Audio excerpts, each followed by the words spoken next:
Hi, today I'm going to talk about how file systems differ in some important behavior and how this makes it difficult to build crash-consistent applications.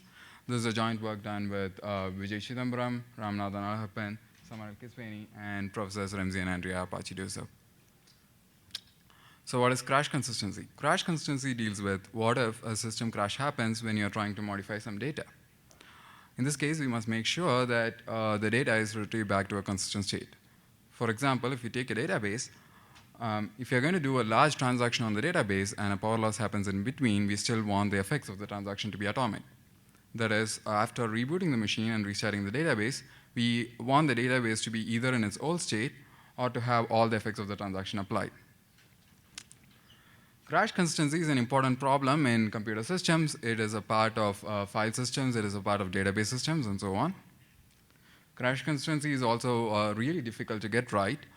For example, databases have been trying to do crash consistency ever since the 1970s, but the 80s crash consistency algorithm was invented only in 1992, and it took 5 more years to prove the algorithm. Fortunately, there has been a lot of work on file system crash consistency, and today's modern file systems use a set of standard techniques to achieve crash consistency. However, file system crash consistency deals only with internal file system metadata. For example, it deals with whether directory entries point to valid inodes. Now, the actual users of the file system, that is to say application developers and application users, do not care about internal file system metadata. They care about their user-level data structures. So what about the consistency of user-level data structures? What happens to them when there is a system crash? In this work, we study 2 things. The first is, what kinds of guarantees do file systems offer applications that can be used by applications to maintain the crash consistency of user-level data? The second is, how do important real-world applications actually maintain the crash consistency of user-level data structures, and whether they do this correctly? So what do we find? On the file systems, we find that the kind of guarantees that they give applications varies a lot. We studied 6 real Linux file systems. We studied ext2, ext3, ext4, Btrfs, XFS, and reserfs. Many configurations are possible for each file system. We studied a total of 16 configurations. We find that the guarantees actually vary even between different configurations of the same file system. And in fact, most of the guarantees are not by design, but are simply side effects of the file system's implementation. On the application side, we find that applications depend on these varying guarantees in very subtle ways.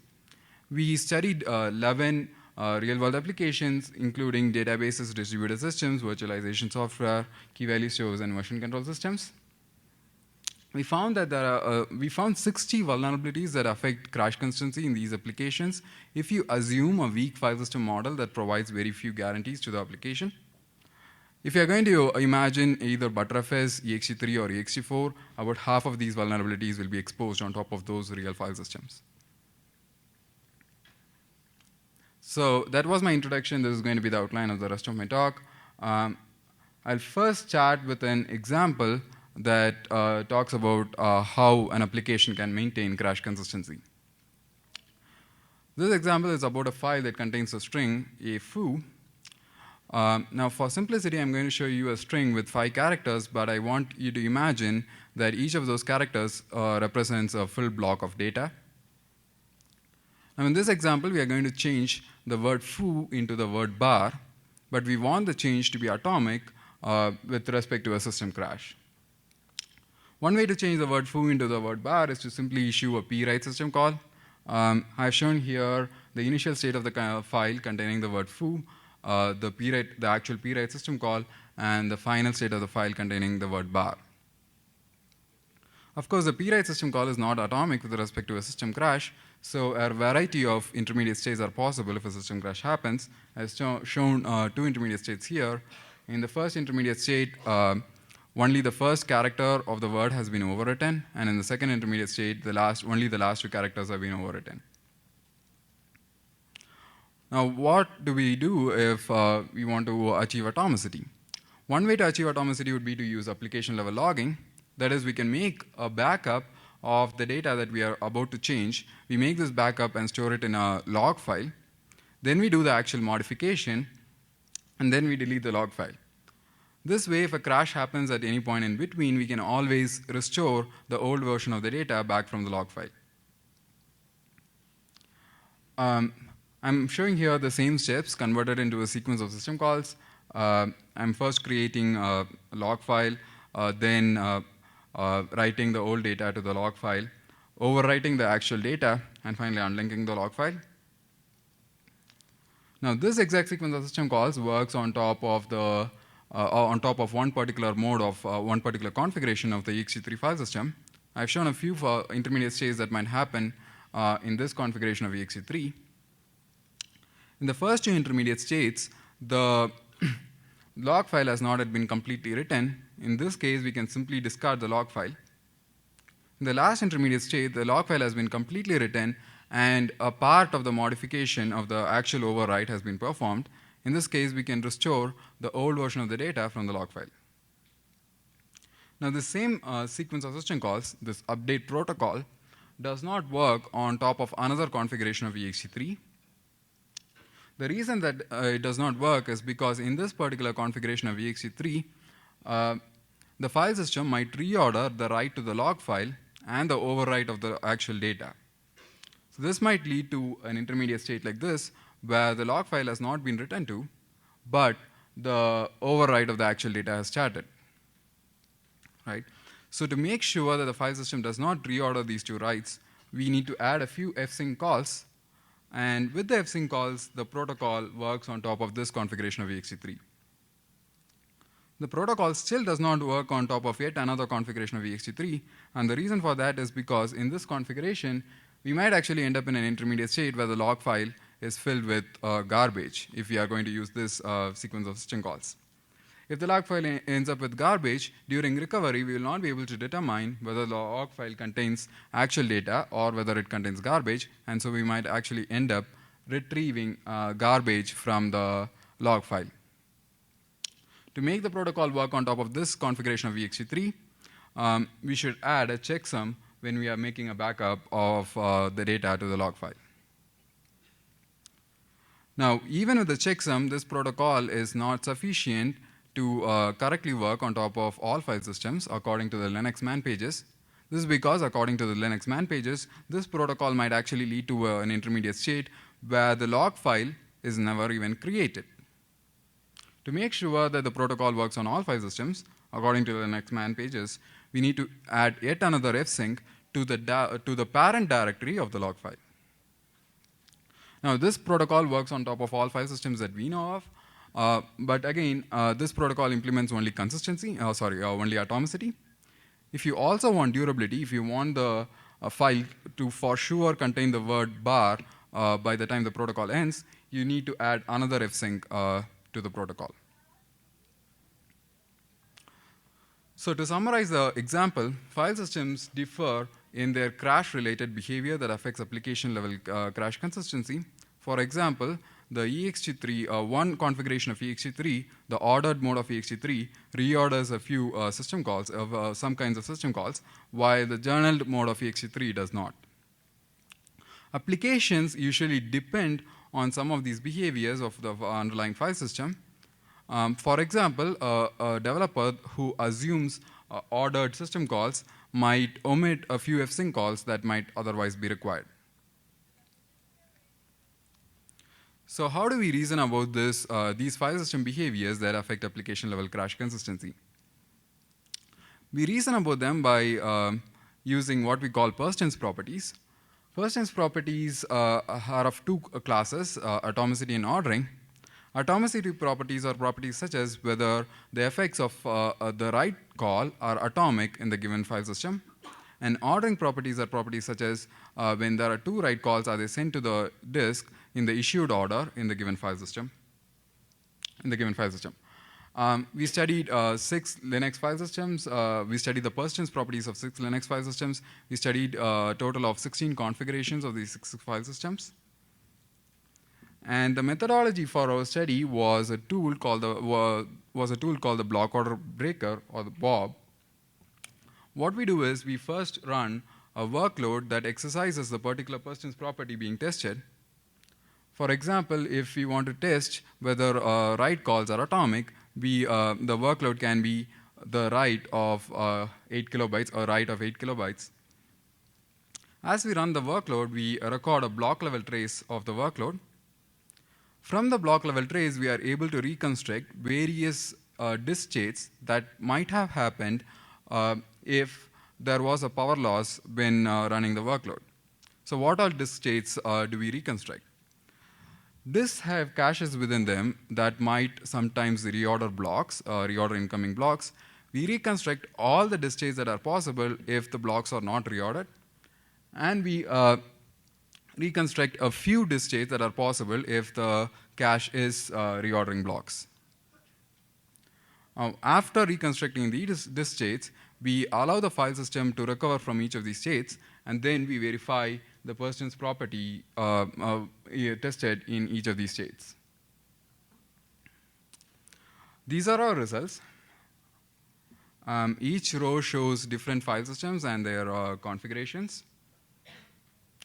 The columns show the different persistence properties that we tested. As you can see, we tested both atomicity and ordering properties. For example, the atomic directory operation column shows whether a directory operation, such as a rename, is atomic in the given file system. In this table, when you see cross marks, it means that that particular persistence property is for sure not obeyed on that file system. So ext2 does not obey the atomic directory operation property. If we don't see a check mark, it simply means that we did not reconstruct a disk state where the persistence property was violated. The main result from this table is that file systems vary a lot in the kinds of persistence properties that they provide. Of course, we have more results or more observations in the paper.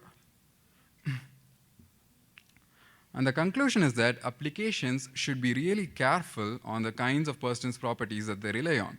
For example, if an application developer relies on the ordering of system calls, the application will not work on top of the ext3 ordered mode file system. The second conclusion is that testing an application on top of a few specific file systems does not work. For example, if we are testing the application on top of the data channel mode of ext3, we will not catch those vulnerabilities that are due to reordering of system calls. So how do we test an application without assuming a file system underneath?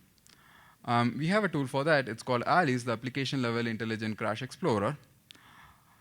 The tool finds crash vulnerabilities in applications without assuming a specific underlying file system. After finding the vulnerabilities, it associates each found vulnerability with the file system behaviors that are required to expose that vulnerability. And it also associates each of the found vulnerabilities with the specific source code lines that relate to the vulnerability. How does ALICE work? The user first supplies ALICE with an application workload. For example, if we are testing databases, a particular database, the user might supply a workload where a transaction is inserted into the database. ALICE runs the workload and obtains a system call trace. Now, ALICE has a component called the abstract persistence model.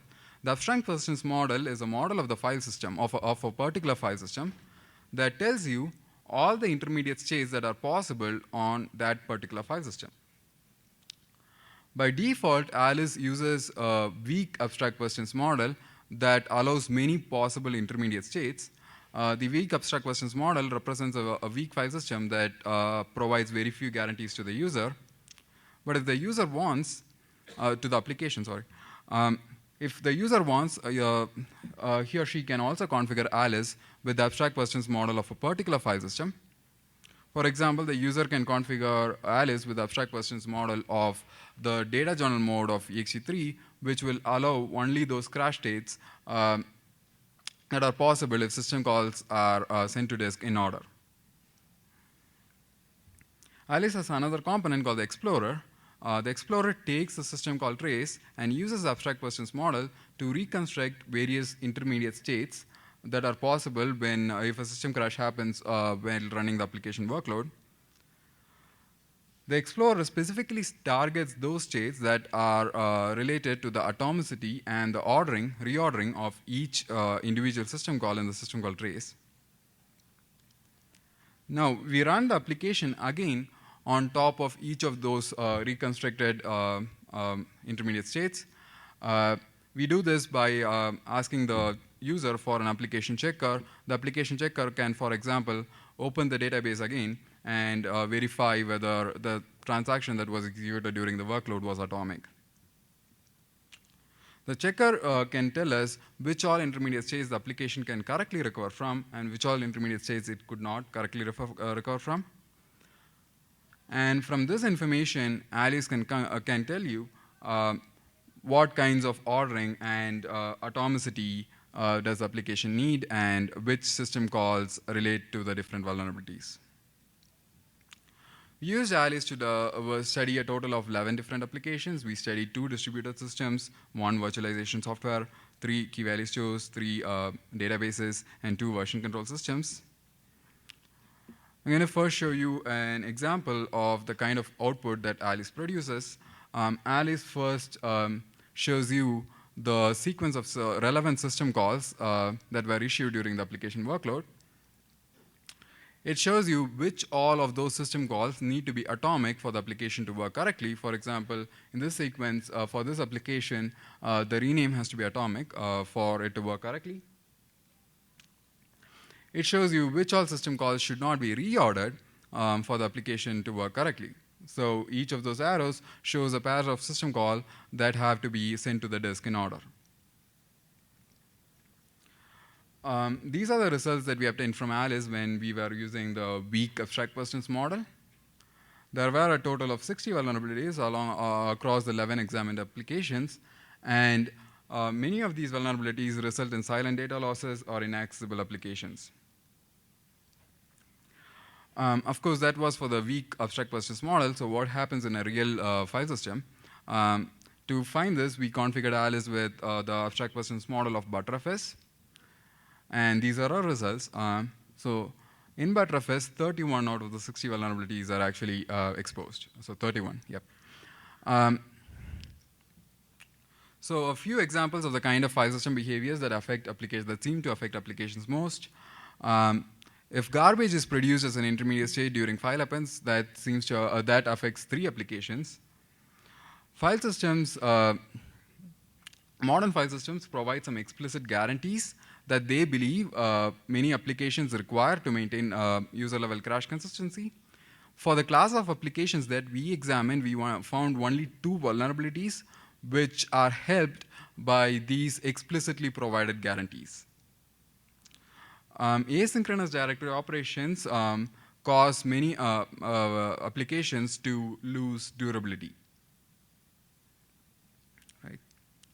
Now, we have many more interesting results in the paper. For example, we have an in-depth analysis of the file system behaviors that affect applications most. In summary, file systems vary a lot in the kind of behaviors that affect application-level crash consistency. File systems even differ among their own different configurations. Application protocols are very complex and they are vulnerable to these differences in file system behaviors.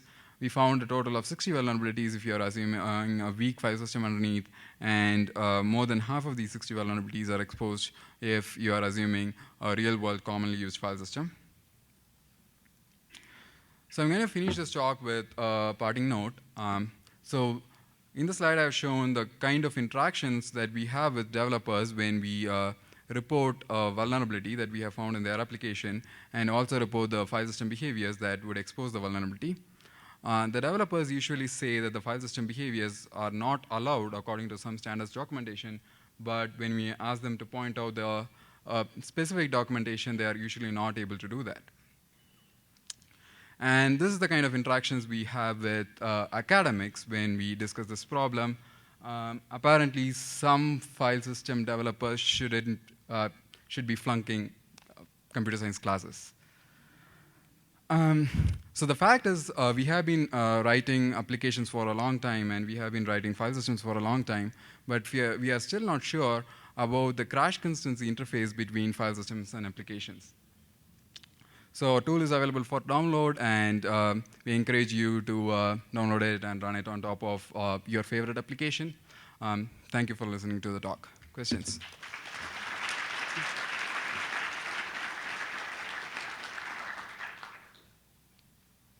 Hi, Stefan from Google. Can you go back to the example where you have a rename that might or might not be atomic? Sure, in Git. Okay. What do you mean by the rename would not be atomic? I mean, what would the state of the file system be left in right. So, if it wasn't atomic? Thank you. In this particular example, I believe the case was when the source of the rename was present, but the destination was deleted. So the source, if you're going to rename A to B, A still exists, but B does not. So for example, a file system that first deletes B and then changes the directory of A into B. I'm Jeff Kenning, Harvey-Mudd College. So some of these problems arise because of optimizations, in particular block reordering. And so fixing those,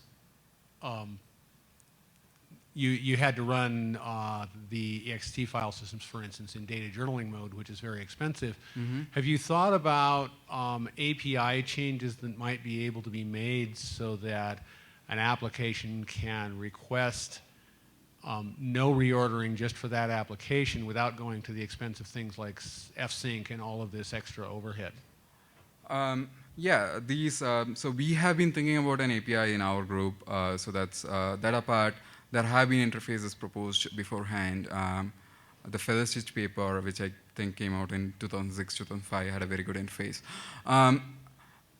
So yeah, but none of these interfaces have been actually used in the real world. But yeah, certainly there have been interfaces. People have been thinking about it. And one thing that we believe has been missing is a way to describe the various states that are possible with the given interface. And only when you can describe that in mathematical terms can you actually have a nice interaction between the application community and the file system community, which is what we believe is missing right now. Hi, Emery Berger, UMass Amherst. So all of this is really reminiscent of the same issues that come up with memory models at the hardware level and the mismatch with programming level issues in concurrency. And that remains kind of an unsolved problem to this day, right? So you can run your code on some system, it's C and C++ at least, there's no guarantees that anything will be correct. By contrast, the Java world actually settled initially on a terrible, terrible memory model, and that actually seriously impaired performance, and now they've revisited it and they're trying to fix it. Do you see this as something that needs to be addressed? Like there's the comment at the end that, oh, you know, my student would fail if they wrote this terrible file system. I'm highly skeptical of such a claim.